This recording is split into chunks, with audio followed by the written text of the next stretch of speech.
Te hago la pregunta que la gente quiere hacerte y Miedo. ¿es momento de comprar dólares?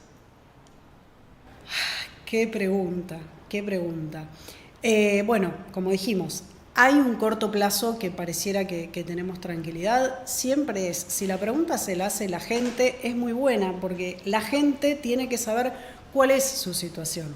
Entonces, si vos ahorrás en dólares, estás calzado en dólares, pensás en dólares, bueno, está bien que vayas comprando dólares y es momento de empezar, porque ya esta cuestión de tasas muy altas en pesos, ya la tasa en pesos está, todavía hay tasas en pesos algo atractivas frente a la inflación, pero digamos, las expectativas de inflación van hacia abajo y la tasa no va hacia arriba, la tasa está, entonces, podemos estar un poquito más de tiempo calzados en pesos, sí, pero si vos necesitas dólares o tu mente va en dólares, es momento de empezar a dolarizarse. ¿Hay que salir corriendo a comprar dólares antes de la semana que viene?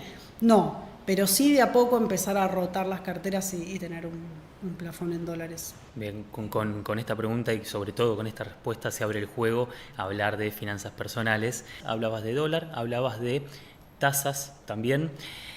Cuando llega alguien que quiere empezar a ahorrar y, ¿por qué no?, a invertir. Ya nos vamos a meter en esa diferencia también. ¿Cuál es la primera recomendación que le das? ¿Cuál es la primera pregunta que le haces? Que siga su deseo y que no lo piense imposible, porque si ya esto de quiere empezar a ahorrar es quiere ahorrar, bueno, que lo haga. Entonces, que lo haga. Un peso es ahorrar el 100%. Si vos antes no ahorrabas nada y ahorraste un peso, bueno, ya ahorraste un 100% más de lo que no ahorrabas. Entonces, empezar. ¿Cuál es la primera recomendación? Hacerlo, no dar vueltas, empezar. Después veo qué hago con esos ahorros, pero empezar. Sentir que no trabajo para llegar en cero cuando viene el próximo cobro, seas independiente o tengas un sueldo. Empezar. Ujú. Esa es la primera. Muchas veces pasa, dependiendo del ingreso que tenga la persona o la familia, que se llega justo a fin de mes y cuando llega ese momento y llega el momento del cobro también es, bueno, me sobraron estos pesos, los guardo o los cambio por dólares o hago lo que sea que haga. ¿Está bien pensarlo de ese modo o el ahorro se planifica y a comienzo de mes se separa y se vive en pos de ese fin? ¿Y yo qué te voy a decir? Claro. Pero Bueno, cuéntamelo. ya escuché, no, claro, pero ya escuché, me sobraron unos pesos. Buenísimo. Esos pesos que te sobraron, fíjate qué vas a hacer. Ahora, de esos pesos que te sobraron, tu ahorro ya tiene que estar planificado.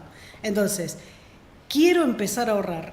Estamos en enero, el año está empezando. Entonces, bueno, en el 2025 voy a empezar. No, no, no, ahora mismo. No lo hiciste en enero, si tenés un sueldo fijo y si no, empezá ahora mismo. ¿Cuánto tenés? Bueno, un 5%, un 10%, lo que puedas ahorrar. El ahorro se planifica.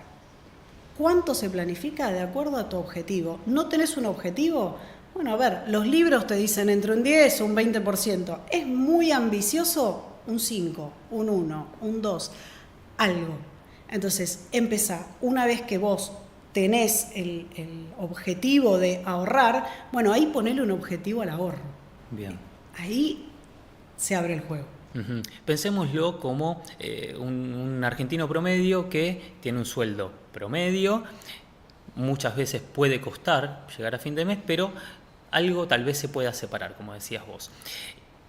En pos de ese argentino promedio que piensa, me quiero ir de vacaciones el año que viene, por ejemplo, y ya empieza a planificarlo desde ahora. ¿Cómo parte la torta respecto de gastos fijos, gastos variables? ¿Cómo se calculan esos gastos variables? Porque si de repente dentro de los gastos variables decís, bueno, voy a salir a comer, voy a hacer esto, y dejo algo por si se me rompe el auto, pero de repente pasa algo más que se me rompe el auto. ¿Cómo se calcula ese gasto variable? Y ahí, ¿cómo se calcula esa brecha del ahorro?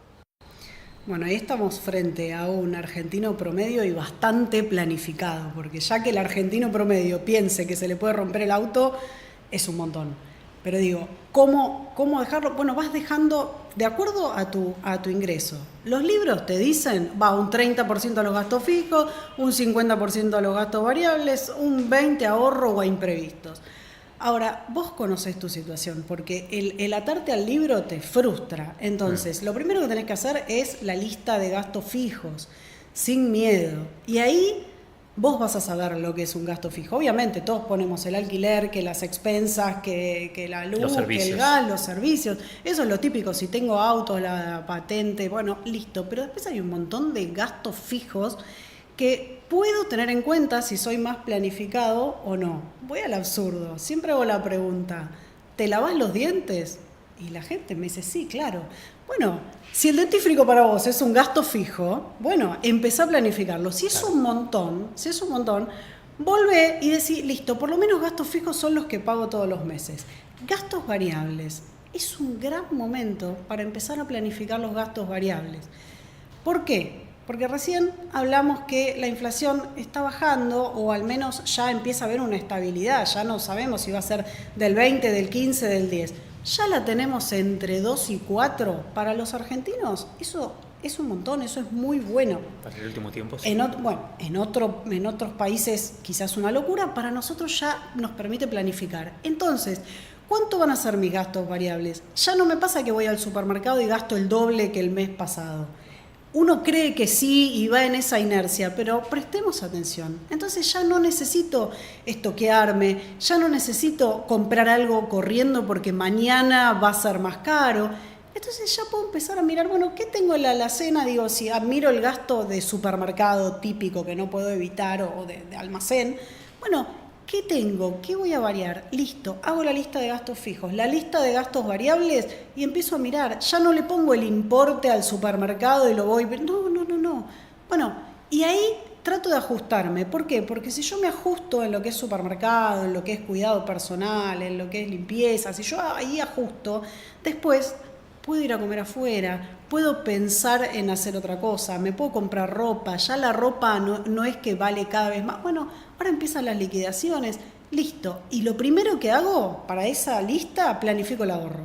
El ahorro lo planifico y lo saco. Y si me cuesta, digo, un 5% ya lo ahorré. Hasta compro dólares, no sé, lo invierto para no tocarlo. Y el otro 5% lo guardo y si a fin de mes no hice esto que decís, bueno, además de que se rompió el auto, tuve otro gasto, bueno, también forma parte del ahorro, pero claro, ya lo metí, ya lo planifiqué. Hay herramientas que permiten que ese puchito que separás para probablemente ahorrar te rindan. Un fondo común de inversión, alguna aplicación que te dé rendimiento también.